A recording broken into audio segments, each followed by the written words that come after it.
नमस्कार, मैं अशोक व्यास और बात मैं करने वाला हूँ राहुल गांधी जी की भारत जोड़ो यात्रा के इस क्रम में जब वो हरियाणा पहुंचे और उनकी जो प्रेस कॉन्फ्रेंस हुई आज 8 जनवरी को। वर्ष है 2023। आपको पता है कि वो कन्याकुमारी से चले थे और हर दिन 25 मील पैदल चल रहे हैं।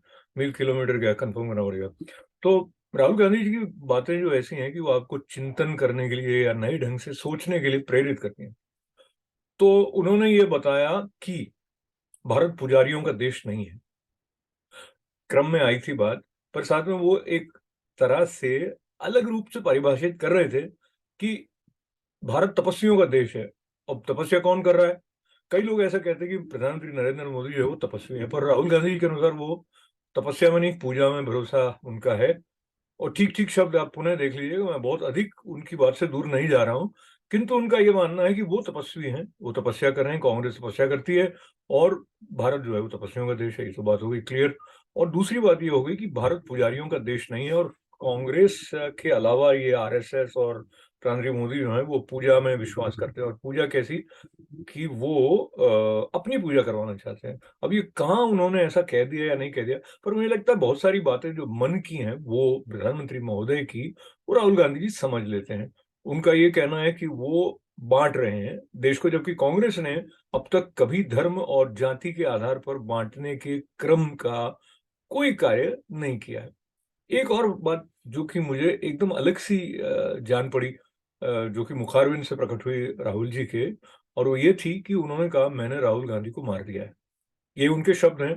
किसी ने पूछा कि राहुल गांधी कितने बदल गए इस यात्रा के दौरान, तो उन्होंने कहा कि मैंने राहुल गांधी को मार दिया। फिर उन्होंने कहा ये भारत का दर्शन है, आप हंसो मत समझो। इसके अलावा एक और बात जो कि आपको उनकी तरफ से आई है, आपके लिए खास करके, उन्होंने कहा कि ये जो देखते हैं आप संकेत शिव जी की तस्वीर में, उसका मतलब क्या है? तो किसी को बोलने के पहले उन्होंने कहा कि इसका मतलब आशीर्वाद नहीं है। और फिर उन्होंने कहा गुरु नानक देव जी हुए, महात्मा बुद्ध हुए, अन्य नाम जो लिए उन्होंने, कि वो सबका जो हाथ ऐसा है, उसका मतलब ये है कि डरो मत। तो मुख्य तरह से वो एक अभय मुद्रा है, ये बात राहुल गांधी जी ने बताई। तो उनको इतना गहराई से दर्शन के बारे में और क्या संकेत हैं उनके बारे में पता है। और जिस तरह से उनकी जानकारी अलग अलग स्थानों पर प्रकट हुई और भारत को जोड़ने के क्रम में किस तरह का उनका इस यात्रा को लेकर उद्देश्य है, वो प्रश्न भी कई बार उठा। उसमें उन्होंने एक बात स्पष्ट की कि ये कोई राजनीतिक यात्रा नहीं है। और अब ये राजनीति नहीं रही, उन्होंने कहा कि ये विचारधारा या धर्म की लड़ाई है। अच्छा, इसका भी श्रेय उन्होंने आरएसएस और प्रधानमंत्री नरेंद्र मोदी या बीजेपी को दिया। पर उनके अनुसार अगर ये धर्म की यात्रा है या धर्म की लड़ाई है, तो फिर और कई शाखाएं प्रश्न की निकल कर उठ जाएंगी। पर वो लगेगा कि उनके संदर्भ से हम दूर जा रहे हैं। लेकिन फिर भी शब्द है, उसका सम्मान करना होगा। जो कि राहुल गांधी जी स्वयं कहते हैं कि मेरे मुख से जो बात निकले वो ऑथेंटिक होनी चाहिए, तो मैं ऐसे ही नहीं बोल देता हूँ। ये कौन कह रहे हैं? राहुल गांधी जी। और उसी अपने संबोधन के दौरान उन्होंने ये याद दिलाया कि रोजगार की जो कमी है उसका कारण ये है कि बहुत कम जो ऑप्शंस हैं उनके बारे में युवा सोच रहा है। तो एक बच्ची ने उनसे कहा कि वो आगे जाके आईएएस बनना चाहती है। तो उन्होंने कहा कि कितने आईएएस बनते हैं? तो उसने कहा 5 लाख। तो उन्होंने कहा गलत है, 150 बनते हैं। और वो ये बता रहे थे कि अगर आप कुछ कम विकल्प लेकर ही आगे बढ़ रहे होंगे तो आपकी सफलता की संभावनाएं कम है। ऐसा तो कहीं डरा रहे हैं या कहीं किसी को ये लगेगा कि नहीं वो आगाह कर रहे हैं, और दोनों बातें अपने स्थान पर सही हो सकती। पर इस तथ्य की जांच, क्योंकि उन्होंने कहा था कि मेरे मैं जो बात निकालूं वो क्रेडिबल होनी चाहिए, उसमें सच्चाई निकलनी चाहिए, इसलिए मैंने गूगल पे पूछ लिया कि भाई कितने आईएएस के पद होते हैं प्रति वर्ष भारत में। तो 150 अंक न होकर 180, चलो 30 का अंक इधर उधर हो गया। मगर 5 लाख लोग या इतने अधिक लोग बैठते हैं, उसमें से कितने कम पहले परीक्षाएं जो लिखित इत्यादि पास करके आते हैं सिर्फ। अब 150 और 180 में भी काफी अंतर हो सकता है, माना जाए तो, नहीं भी माना है तो नहीं माने। पर मुख्य बात यह है कि वो तपस्वी शब्द को लेकर और पूजा शब्द को लेकर जिस तरह का विभाजन वो कर रहे हैं, वो भी चमत्कृत करने वाला था, क्योंकि इस तरह से मैंने कभी सोचा नहीं। अब मैं उनसे सहमत हूँ कि नहीं सहमत हूँ, आप हैं उनसे सहमत कि नहीं है, वो आपके ऊपर है, लेकिन वो उनकी यात्रा जो चल रही है उसमें बहुत लोग उससे बड़े उत्साहित हैं। और इसमें एक महत्वपूर्ण बात यह है कि वो भारत की जनता के भीतर जो एक प्यास है कि इस तरह से कोई नेता उनके पास आए, उनकी बात सुने।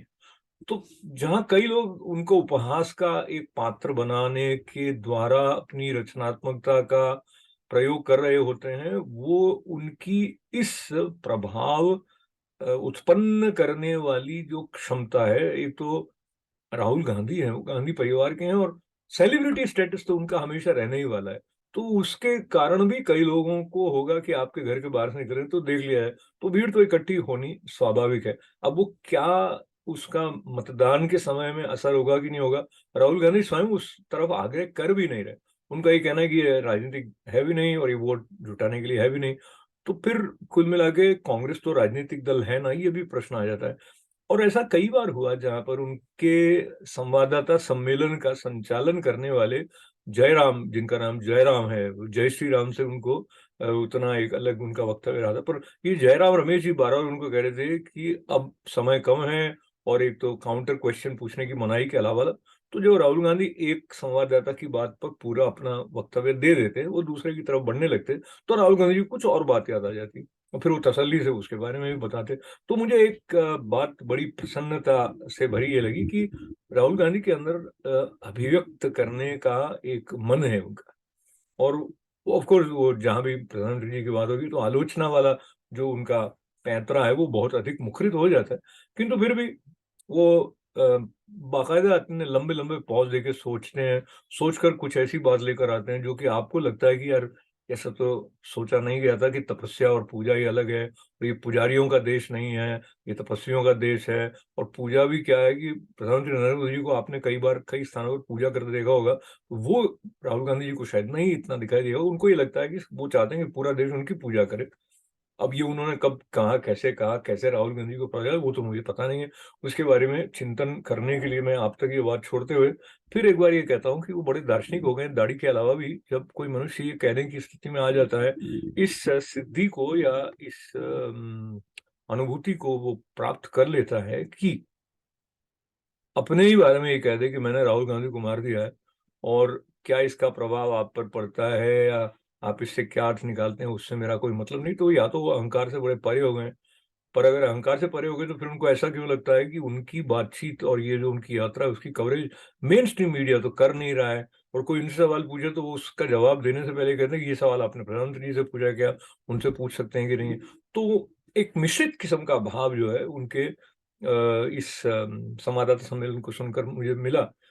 पर मुझे लगा कि उनको फॉलो करना चाहिए, चाहे आप उनसे सहमत हो या नहीं सहमत हो, क्योंकि ऐसा यदा कदा ही होता है कि कोई कोई भी मनुष्य भारत की यात्रा पर निकला हो, और उन्होंने ये भी देखा होगा कि पिछले कुछ सालों में सड़कें कितनी सुधर गई हैं, उसका उल्लेख तो उन्होंने कभी किया नहीं। पर उन्होंने कई बार जैसे अपनी बातें कही, और मैं चलते चलते सिर्फ अभी संदर्भ दे रहा हूँ, पर उसके बारे में मैं शायद कभी एक और वीडियो बनाऊं अगर इस बारे में आपका कोई ऐसा पॉजिटिव एनकरेजिंग आया, क्योंकि मेरे तो फर्क पड़ेगा कि आपको अच्छा लग रहा है कि नहीं लग रहा है। बहरहाल, तो उन्होंने जब कमल हासन से बात कर रहे थे तो उस समय वो भारत जोड़ो यात्रा पर निकले, पर वो जो राज्य स्तर की बातें हैं तो उन्होंने कहा जैसे जितने की आवभगत जैसी तमिलनाडु में हुई वैसी महाराष्ट्र में नहीं हुई, इस प्रकार का कुछ उन्होंने संकेत किया था। और पहले ऐसा लग रहा था कि वो कमल हासन का इंटरव्यू ले रहे हैं, कमल हासन उनका ले रहे हैं। तो ये एक्चुअली इंटरव्यू कम संवाद अधिक था, और उसमें भी कुछ तथ्यात्मक बातें अलग ढंग से प्रस्तुत हो गई खादी के बारे में। हालांकि खादी का जो है विकास पिछले कुछ सालों में भी काफी हुआ है। बहरहाल, मैं इस बात को भी पुनः राहुल गांधी से प्रेरित होकर कह रहा हूँ। उन्होंने ये कहा भाई डरो मत, तो मैं भी ऐसे बड़ा अपने अंदर साथ जुटा के कह रहा हूँ कि मुझे मोदी जी बहुत पसंद है। उसका कारण यह है कि मुझे तो लगता है कि वो भारतीय संस्कृति की समझ रखते हैं। उनका जो समर्पण है उस पर भी मेरी तरफ से कहीं कोई प्रश्न चिन्ह वैसा नहीं लगता है। और मुझे ये भी याद आता है जब प्रधानमंत्री पहली बार जब चुनाव हो रहे थे, यानी कि ये जब भारतीय जनता पार्टी की सरकार बनी है 2014 के आसपास की, तब राहुल गांधी जी ने कहा था कि ये हो गए तो इतने हजार लोग मर जाएंगे वगैरह। उनकी माता जी ने कहा था कि मौत के सौदा करें। तो वो कौन सा प्यार था, वो कहते हैं कि हम तो सिर्फ प्यार ही और कहीं बांटते नहीं हैं इत्यादि। तो हर एक बात के बारे में छिंद्रान्वेषण जिसे कहते हैं ना, कि बहुत बारीकी से देखना तो ठीक नहीं होगा। मैं फिर से वहां जाके देखना चाहता हूँ जहां पर कि एक उत्साह तो बनता है। देखिए, भारत में कोई कहीं भी इस प्रकार का भाव लेके जा रहा हो कि उसको आपकी बात सुनने के लिए अवकाश है, और बड़ी तसल्ली से अपनी बात भी कहते हैं, इसके लिए भी मैं उनकी सराहना करते हुए, कभी मैं भी इस पर सोचूंगा कि उन्होंने राहुल गांधी को मारा क्यों। मतलब उन्होंने कहा कि मैंने राहुल गांधी को मार दिया है, तो मतलब उसके अंदर रूपांतरण तो फिर भी समझ में आता। या तो जो वो राहुल गांधी कह रहे तो वो अहंकार के बारे में कह रहे, कई लोग उस तरह कहते कि मैंने अहंकार को मार दिया, पर वो भी बहरहाल मैं पुनः ये बात दोहराते हुए कि उनकी संवाददाता सम्मेलन जो होते हैं उसमें बहुत सारी बातों से चाहे आप असहमत हो, पर सुनने से आपका ज्ञान बढ़ेगा, और ये भी बढ़ेगा कि वो किस तरह की बातों को स्थापित कर रहे हैं, क्योंकि उनके द्वारा स्थापित बातों को लेकर उनकी सराहना करने वालों की संख्या भी कम नहीं है। और सबको एक दूसरे को समझने के लिए सुनना तो चाहिए। अब मेन स्ट्रीम मीडिया उनको कितनी तरजीह दे रहा है नहीं दे रहा है भारत में, इसके बारे में तो मुझे पता नहीं। मैं न्यूयॉर्क से बात कर रहा हूँ, और चल देता हूँ मैं। चलते चलते मैं ये कहूँगा कि भारत एक ऐसा देश है जो विविधताओं से भरा हुआ है। तो सोचने के बारे में भी अलग अलग लोग अलग अलग तरह से सोचते हैं, और मिलजुल कर रहते रहे हैं, रहते रहेंगे। और उनका जो घोषित लक्ष्य है कि भाई वो क्या है, नफरत के बाजार में प्यार की दुकान खोली, ऐसा कुछ उनका है। प्यार क्या नहीं, नफरत के बाजार में उन्होंने प्यार की दुकान खोल दी, ऐसा कुछ है। तो बहरहाल प्यार जो शब्द है ना, उसको लेके मैं अब हो जाता हूँ यहाँ से रवाना। हालांकि आपको छोड़ने का दिल तो नहीं करता है, क्योंकि मुझे भी है आपसे बहुत बहुत प्यार। कहो ना, प्यार है।